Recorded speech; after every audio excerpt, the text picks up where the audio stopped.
For a session presented by Almosafer, part of Seera Group, please welcome the CEO of Almosafer, part of Seera Group, Muzzammil Ahussain, in conversation with Skift's CEO and founder, Rafat Ali.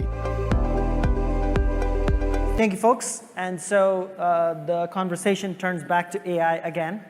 As no surprise, it will be a big part of the conversation today, already has been.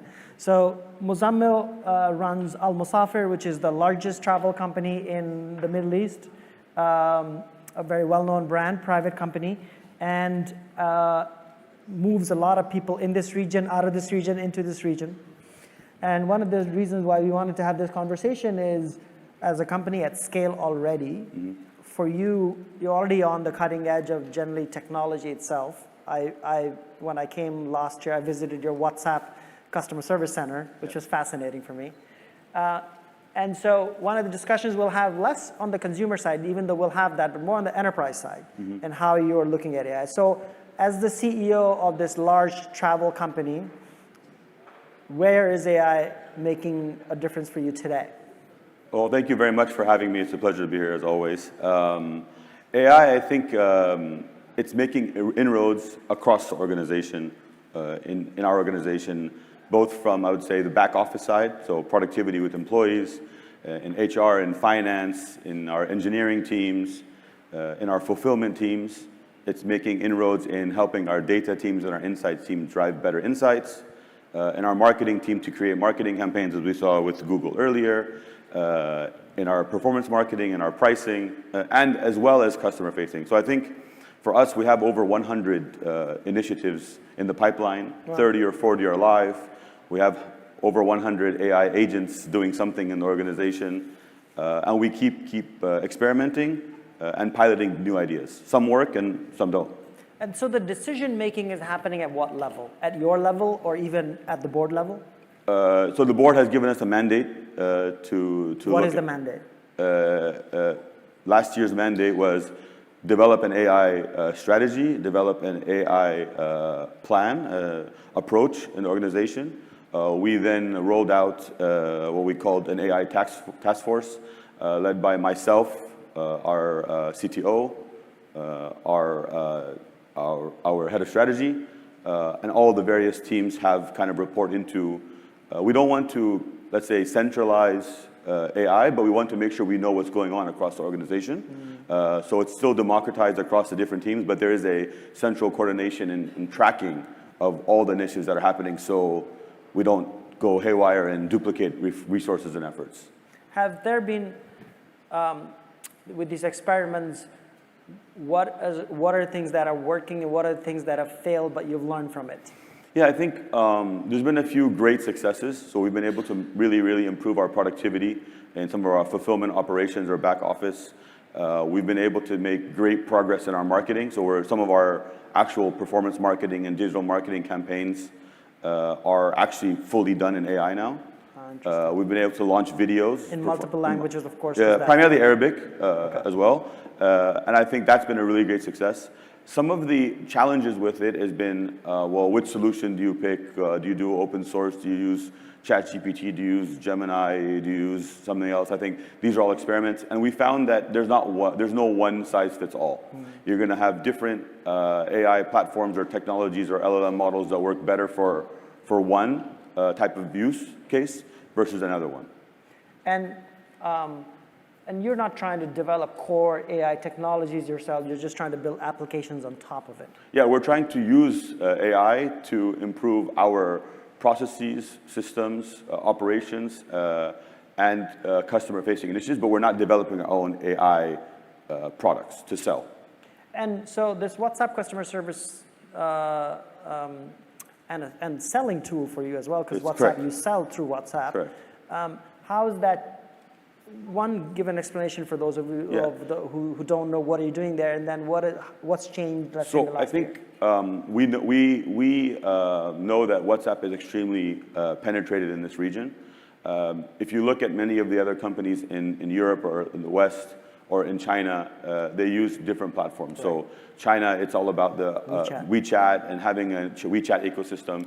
In the US, it's more about an app, a chat bot or a chat on your app or on your platform.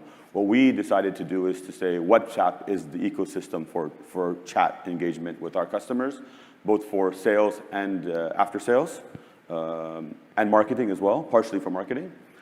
We have over 3 million chats a year. It's now accounting for 5 to 10% in some days of our actual sales. Wow. What we have seen now with AI is we're trying to use AI to make it more of an enriching chat experience prior to going. There is also humans behind it. So we're trying to make sure that the chat experience becomes more IVR-like to generative. And so, and you're hoping that the conversion then rises in terms of just because of the speed and then the satisfaction. And also the recommendations, right? So you can cross-sell, you can upsell, you can do a lot more with proper generative technology. And so, are you seeing, because you have a large purview of different parts of this region particularly, are you seeing some countries that are adopting it faster than other countries? I mean, we're seeing significant adoption in both Saudi and the UAE. That's our core kind of area. I think from a customer base, it's really starting to be prevalent. Even in our office, the people are using it regularly. I think this region is generally very mobile friendly as we know. You see social media friendly. I think AI is just going to be embedded into that by the users generally. And how has it changed you as the CEO? How has it changed your personal work habits? Well, my nature in general has been to question everything. I still do. I think sometimes the employees come to me and said, we got this from ChatGPT. We use it more as a efficiency and validation rather than do it all in one. That's my personal view. Has your searches on Google dropped, you think? Searches on Google has not dropped. However, we are seeing quadruple digit growth in GEO searches. I think it's called GEO now. GEO, not SEO, but generative searches. Optimization, yeah. So we've seen over 1,000% growth. It's still extremely small scale of searches coming from Gemini or ChatGPT, etc. And have these AI companies started coming to you and saying, we'll start putting ads and so experiment with us? I don't think they've launched that in this region yet. I know they've launched it in the US. OpenAI has the ChatGPT apps and all that. It hasn't come to this region yet. There are some local players that we are in discussions with about how to incorporate travel into, in Saudi you have Humane or other players, but it's still early days. Are you doing, because obviously you probably have an big SEO team that we used to work on this, and their job, has that changed in the last? Yeah, I think in general, we're of the view that everyone needs to move towards understanding AI impacting it. So our SEO team is also looking at GEO. Our performance marketing team before was doing the bidding. Now they're working with the algorithm or the model to do the bidding. Have they been able to make a difference, you think? Yeah, we've seen great progress. So pilot takes time. Sometimes we see our performance marketing bidding model outdo the performance marketing analyst, and we let them compete against each other a bit. And so, do you foresee how you spend on marketing change significantly in the next few years? Not the allocation between brand and performance, but more about the efficiency in spending. We do see significant opportunity there. So we'll be better at spending. In terms of, let's talk a little bit about outside of AI. You just reported your earnings, right, recently? No, not yet. Not yet. Q3 is still not out yet. Q3 is not yet. So what are you seeing? Obviously, us sitting in US are worried about the slowdown happening there. What's your sense of where the market is here today? I think from a consumer perspective, the discretionary spending is still extremely positive. The consumer is extremely healthy across the region in Saudi and Kuwait and UAE.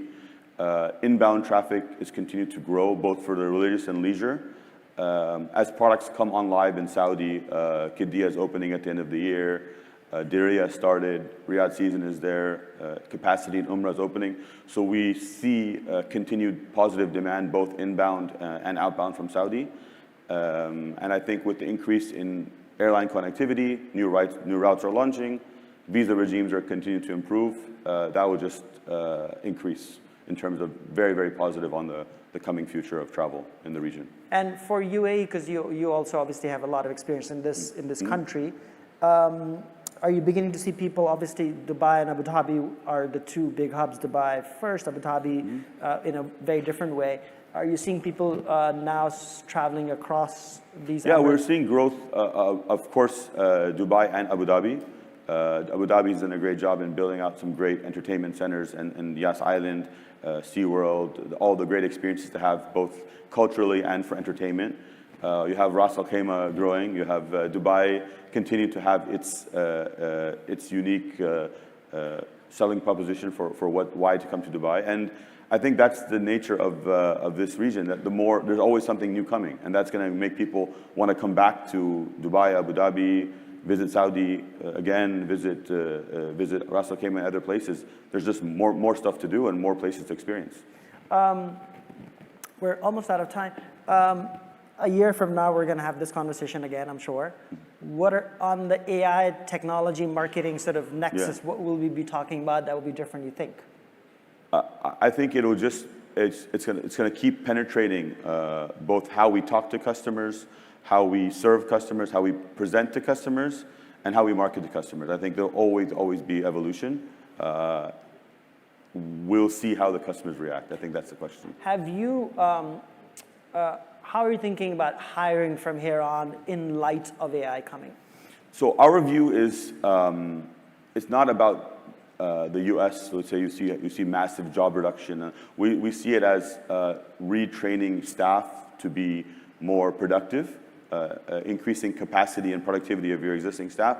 And you'll need to have more of the engineers to develop and work on the models, as well as training the people to learn how to prompt more. So we have a big challenge is people haven't learned how to prompt. To get the best out of the tool, you have to know how to prompt the tools. And that's something we're trying to make sure that we train our teams on how to prompt properly. And would there be an Almosafer agent, I guess, agentic AI? Yeah, we're looking into it. I mean, we're looking at experiences how to improve filters using agentic AI. If you look at Google today, you have the Google search and you have the AI kind of search. We're exploring those things. I think it's still too early to say. But we think there's going to be a lot more to do for the customer-facing experience as well.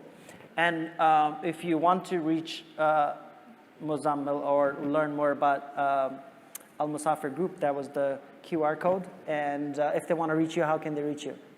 Anytime. We're always available on WhatsApp. All the team is here as well. If you want to get connected to him, just ask me. I'll connect you to him. Okay. All right. Let's leave it there. Thank you. Thank you. Thank you very much. Appreciate it. Thank you.